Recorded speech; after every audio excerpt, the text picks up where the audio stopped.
Hi folks, my name is Scott Inman.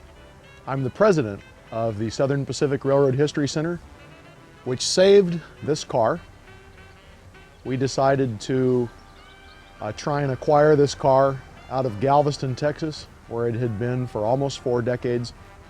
While it was there, it experienced a rather rough situation where it was neglected, and it was in a hurricane in 2008, which flooded the car with seawater halfway up the windows, including all of the interior. FEMA came in and they did a quick cleanup job on this car, but for the most part, for the next 8 years, it was left in Galveston for a new owner to come and rescue. In 2014, a retired Northwestern Pacific employee and brakeman who operated on this car by the name of Michael Boarding asked me if I would help save SP-10 with my connections through the Southern Pacific Historical and Technical Society.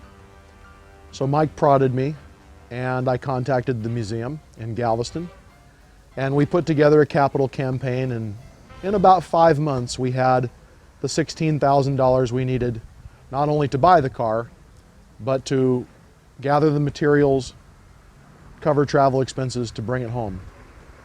In that time period, we negotiated with major railroads, and I would like to thank the Burlington Northern Santa Fe, which donated all of the transportation between Galveston, Texas and Stockton, California, including the 89-foot flat car that was used to carry this, which was brand new. It had never seen a load. We put the very first load with this car on that flat. And the Union Pacific, I'd like to thank them. They donated their services between Stockton and West Sacramento. Car went through Roseville Yard, came over this way. And then of course, we are very, very grateful for the wonderful people here at the Sierra Northern Railway who not only donated the movement of the car to come here to Woodland, but they have donated to us this parking lot so that we can restore this car. My philosophy is very simple. If you need a little bit of help, you just have to ask for it and remain humble. And we've been extremely successful. We've got a lot of donors. I'd like to thank everybody who has given any amount from $5 to $5,000. We appreciate it. And so hopefully today we can take a little bit better view at this car. We've got some retired employees that we're going to meet with, and we really hope that you enjoy visiting this restoration project, because we are hoping to keep the history of the Grand Ole Southern Pacific alive. And we'll also talk a little bit more about our upcoming History Center in Rocklin, which is really exciting. Hi, I'm Hunter Lose, and I'm the historian for the SP Railroad History Center. Today we are on location here in Woodland, California, looking at the restoration of our RDC SP-10. The car was delivered in early 1954 and was ordered by SP in late 1953 as a floor model from Budd. SP came in later and added indicator boards and added several other modifications to the car, but overall it was delivered as a stock Budd model. The car saw service between Sacramento and Oakland from 1954 until 1959, at which point it was transferred to the Northwestern Pacific Railroad, and it worked from Willits to Eureka until the day before Amtrak on April 30th of 1971. This car is now going to be the centerpiece of the coming Southern Pacific Railroad History Center, and that's why we have it here at Woodland and are restoring it. Okay, so now we've come inside the SP-10 and we're sitting inside the engineer compartment. And we have the fortunate circumstance of most of the car being original. Unlike the Santa Fe RDC down at Orange Empire, which was completely stripped and has most of its parts that are unoriginal on the car, this car, very fortunate that most of the original hardware is there. Now, I will break a couple hearts for a couple of you when I say this, but this is going to be a cosmetic restoration of the car. As much as it might break someone's heart that it's not going to run again, the voice of reality says that this car was up to halfway to its window line in saltwater off the Gulf of Mexico when it was involved in Hurricane Ike in Texas back in 2008. And with that being said, most of the mechanical gear under the car is shot to the point where we probably would need a whole nother RDC plus a little bit more to get it running again. And because it's going in the SP History Center building, there just isn't seen as much of a need to make it run again as much as it is making it look good. So, here we are in the control stand. Most of the controls are not here, but at least the brake is still here, because the brake you can't move. And then of course you have your 2 gauges here, and then your all-important horn valve. And so we'll continue back into the car, and we'll show you the passenger section, we'll show you the baggage section, and show you what else is in here. So as we start making our way here into the SP-10, there's a couple things here that I want to show you. First off, we have our men's restroom here. We also have our ladies' restroom here. And then we also have a little water dispenser here for passengers to go and grab their water on the car. So we've made our way further back here into the SP-10. And as I mentioned earlier, the car was involved in a flood in Galveston, Texas about 10 years ago.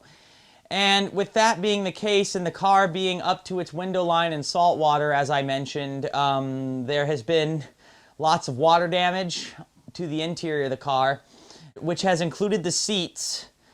This is all the original SP upholstery, and we're going to have to redo them all because they are just in really rough shape.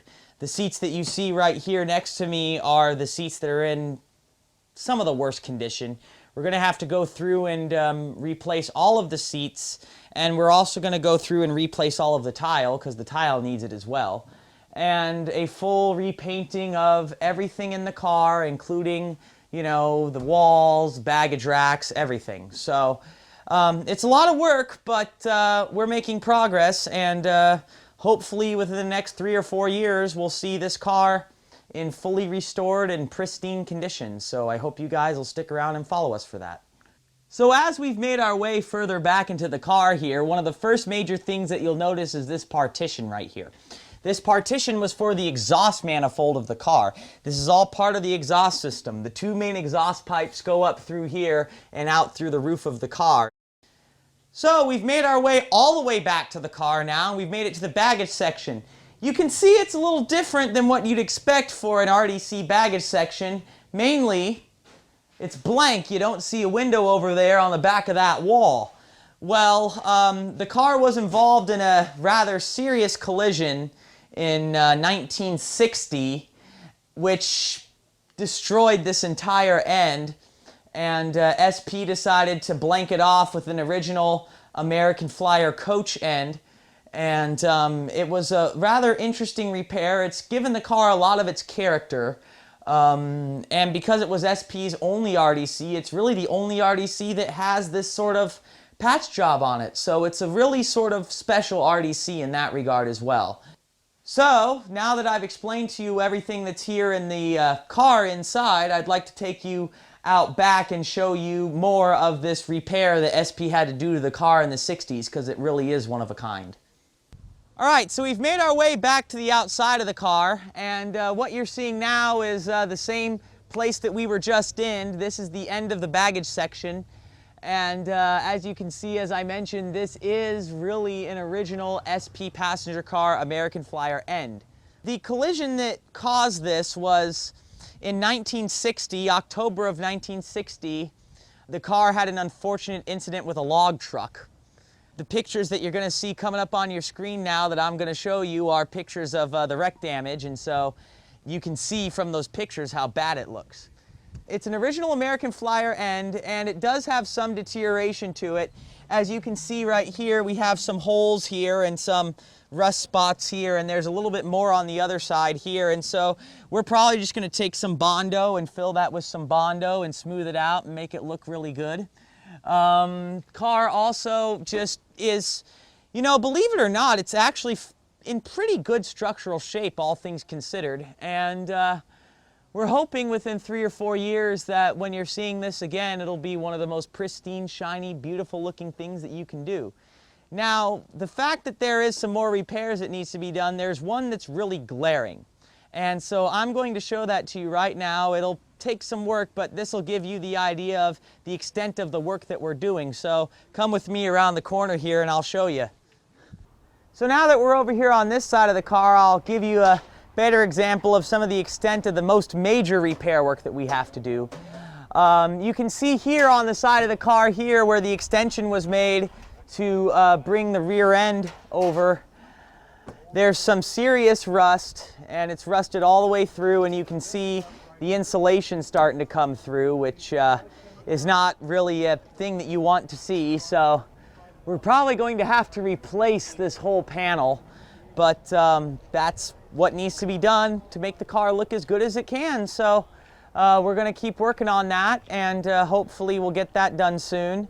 But the most glaring problem that we have is right here. This is at the very end of the baggage section. If you noticed when we were inside, I did not take you guys all the way back, and it was for a very important reason. The floor here is completely gone, and that's what you're seeing here. This is the rest of the floor seeping down from the rest of the car. I kid you not, if you were in my shoes right now, I'm looking at the ceiling right now, looking through this hole. So that's basically the most major repair that we have to do structurally. It will involve replacing part of the floor, most likely from here back, but when that's done, that will be the most important and most probably, glaring and monumental task that has to be done. After service of the NWP was over on April 30th of 1971, SP-10 was then sold to Willis Kyle of Kyle Railways, who then took it up to Cottage Grove, Oregon to run on the Oregon Pacific and Eastern. They decided to operate the car pulling a coach one day, and the car ended up blowing a resistor, and that pretty much ended its operation on the OP&E. In 1975, the car was sold to Galveston to start the Galveston Railroad Museum and was moved down there in 1978. The car was then repainted after being renumbered to Yreka Western 100 while at Cottage Grove, and relettered to Center for Transportation and Commerce.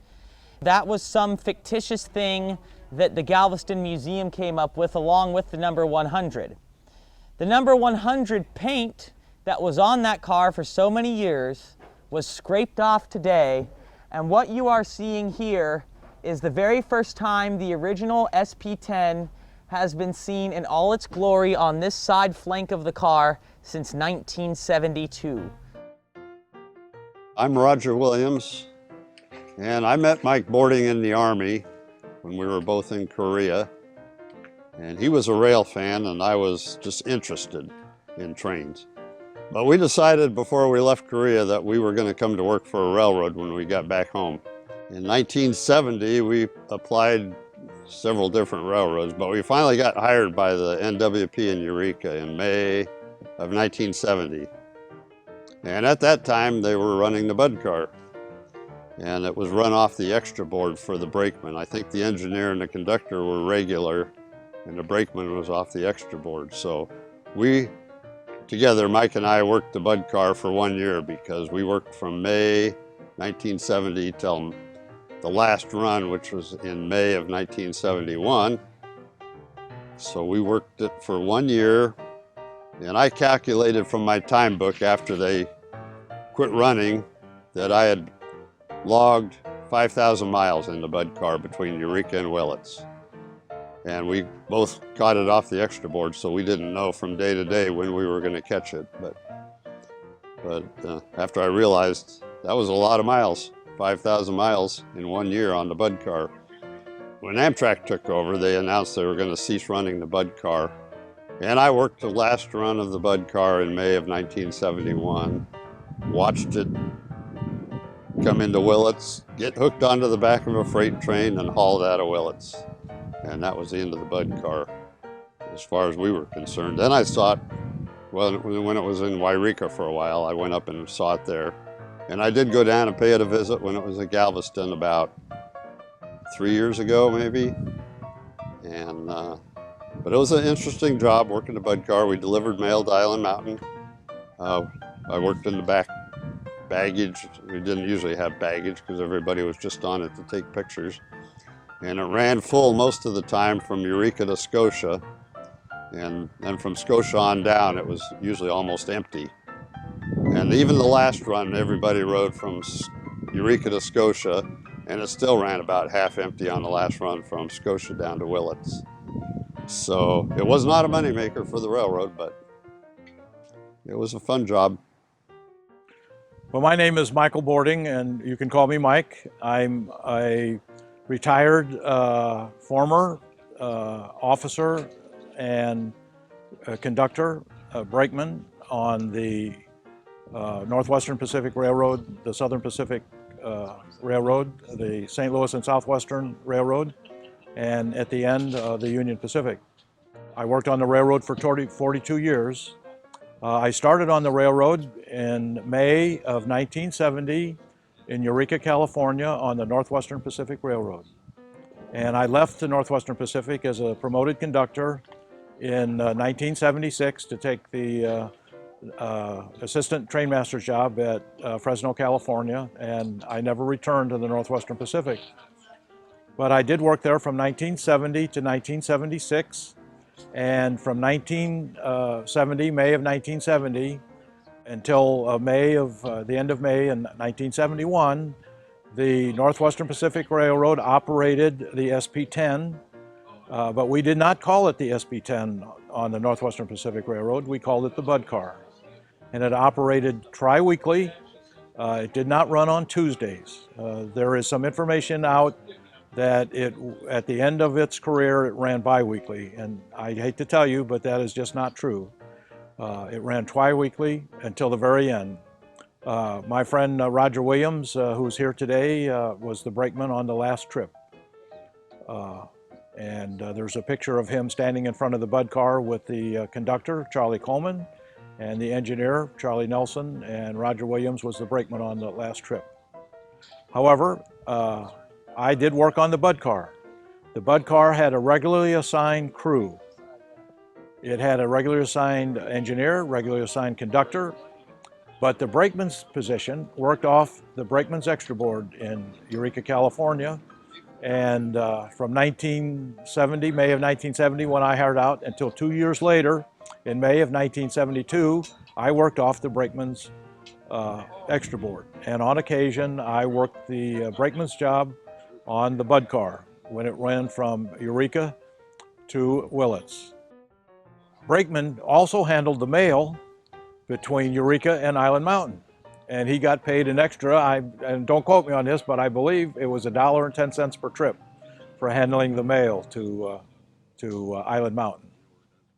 The Bud Car, for the most part, ran empty with no passengers. Once in a while, we'd have a few passengers, fishermen that would get off in the canyon at a milepost location, and they would give us a milepost where they wanted to be picked up on whatever day the Bud Car ran. And we would go back to, when I was the brakeman on the trip, when I got back to Eureka, I would go see the operator, and I would have the operator type up a telegram with that information on it for the crew on whatever day that was that the Bud Car ran, because you never knew whether one of the regular assigned people laid off and it had an extra man. But anyway, one day when I was working the Bud Car, it was empty. We left Eureka with an empty car, except we had a reporter from a television station in San Francisco and a video recording person, two people on the Bud Car, and they rode from Eureka to Dos Rios. And at Dos Rios, there's nothing at Dos Rios. It's north of Willits, but evidently they had arranged to be picked up at Dos Rios. They wanted to get off the car, so we stopped. And I put the step down, and when I did, the reporter asked me if we could back the Bud Car up around the corner and film the Bud Car coming into Dos Rios again and him getting off. So I said yes, and I told the engineer, I said, just back the car up out of sight. And when we came back into Dos Rios, I opened the door, I put the step down, I helped the reporter off the car, and picked the step up, put it back on the car, and closed the door, and we left Dos Rios. And of course, this was all filmed by his video cameraman. Well, I don't know. I know that the next day when we went back to Eureka, we had an empty car, but sometime either that day or a day later, the TV station, and I don't know which one it was, ran this program on their nightly news. And from that day forward until the Bud car was discontinued in May of 1972, that Bud car, when it left Eureka, was fully occupied. Now, some of those people that got on in Eureka got off in Scotia, but the few times that I worked it since then, we had essentially a full Bud car all the way to Willits. Well, I originally got to ride in this car when it was brand new and it was running between Sacramento and Oakland. And I would ride it occasionally on a weekend from Sacramento down to Martinez, and then I would catch another train home the next day. So I got to know this car from its time it was on the SP until it was no longer running. So this car to me is part of my railroad career. And when I was on the NWP, I got to be qualified to operate it, and I operated it quite a bit. But I guess the most interesting time I had in this car was riding up in the head end here with the engineer and a roadmaster and myself going to Eureka one afternoon. And we had just come out of Tunnel 40 at Lolita and got on the 45-mile-an-hour railroad. And the engineer went from this notch here up to here, which was fast run as it go, and we got it up to 45 miles an hour. And we come around the curve at the crossing at Cross Bay and collided with a truck load of lumber with a trailer. And we kind of bent it right up here. Luckily, the engineer and myself and the roadmaster got out into the back, luckily, before we hit the truck. Well, that put us out of business. So we finally got it into Eureka. But the interesting thing, there was one passenger on this train that day, other than the employees. There was a lady about 75 years old, 4 seats back in the passenger compartment. And when the 3 of us came boiling out of the head end here before the collision, because if you'd stayed in here, you'd have been dead. And her eyes got as big as saucers. And I thought she was probably scared out of her wits and didn't want any more of the train. So I offered her I said, we'll go back here to the station and I'll get you a cab, but we can take you in by car. And she says, are you going to run that train in there? I said, we're going to try. We're going to have the man on the rear end with the emergency controls. We're going to have a conductor up here in the front telling him where to go, and we're going to Eureka. It's only about 12 miles. She says, that's probably going to be as much fun as we've already had. So she stayed on there, and I always thought that was pretty nice. Well, that's my horror story about this car. I'm very happy to see it up here getting restored, because I thought it was gone for sure. But it isn't, and here it is. And I'm glad to see that we're redoing it. Well, folks, on behalf of the Southern Pacific Railroad History Center, I'd like to thank you for watching this presentation. I'd also like to thank TSG Multimedia for putting this presentation on. It's been great to work with them. And I do want to let everybody know that the History Center and the SP-10 Restoration Project has a website. It's very simple to remember. It's www.splives.org. www.splives.org. And I encourage you to visit our website. And if you are motivated to make a donation to help our restoration project, you can do that there. We would greatly appreciate it. The future of this car is to move to a 35,000 square foot center to be constructed in Rocklin, California, right near the original Transcontinental Railroad main track, at the site of the former Central Pacific Rocklin Roundhouse. We hope within the next couple of years we will be able to have a groundbreaking on that property and continue our dreams of preserving the Southern Pacific. And with your help, we can bring that to fruition and make it a reality. And we appreciate everyone's interest. Please reach out to us on the website or on Facebook if you'd like to come and help with the restoration of this car. We can use any help you'd like to give. Thank you again.